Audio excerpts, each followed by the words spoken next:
پہاڑی زبان میں اپڈیٹ سنیے۔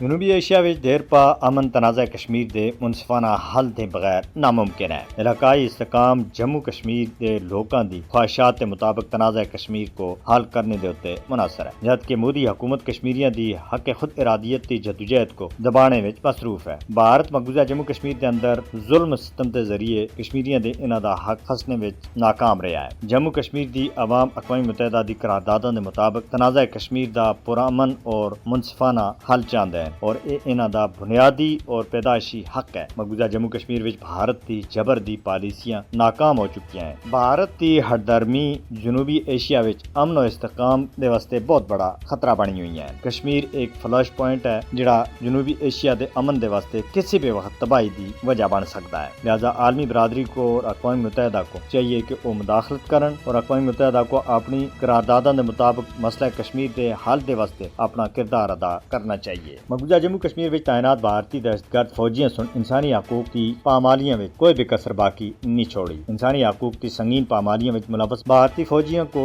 جڑے اختیارات حاصل ہیں انہاں دے لطف اندوز ہو رہے ہیں۔ افسپا، پبلک سیفٹی ایکٹ اور UAPA جیسے کالے قوانین کے تحت مقبوضہ جموں کشمیر کے اندر بھارت ظلم و ستم دی انتہا کر رہا ہے۔ یہی وجہ ہے کہ بھارتی فوجی بے خوف ہو کے کشمیری عوام دے بنیادی اور پیدائشی انسانی حقوق کو پوری طرح پامال کر رہے ہیں۔ مودی حکومت مقبوضہ جموں کشمیر وچ انسانی حقوق کے ہر اصول دی کھلم کھلی خلاف ورزی کر رہی ہے۔ بھارتی فوجی جدوجہد آزادی وچ مصروف کشمیری عوام وچ خوف اور دہشت دا ماحول پیدا کرنے دے واسطے مقبوضہ جموں کشمیر وچ ہر دیہڑے دی بنیاد دے اوتے وحشیانہ کاروائیاں کر رہے ہیں، کیونکہ بھارتی فوجیوں کو استثناء حاصل ہے اور اس استثناء دی آڑ دے وچ ادھر انسانی حقوق کی منظم طریقے تے خلاف ورزیاں کیتیاں جا رہی ہیں اور عالمی برادری خاموش تماشائی بنی ہوئی ہے۔ کشمیر دے اوتے اقوام متحدہ نے اپنے وعدوں کو پورا کرنے وچ ناکامی دے واسطے بھارت کو پوچھا جانا چاہیے۔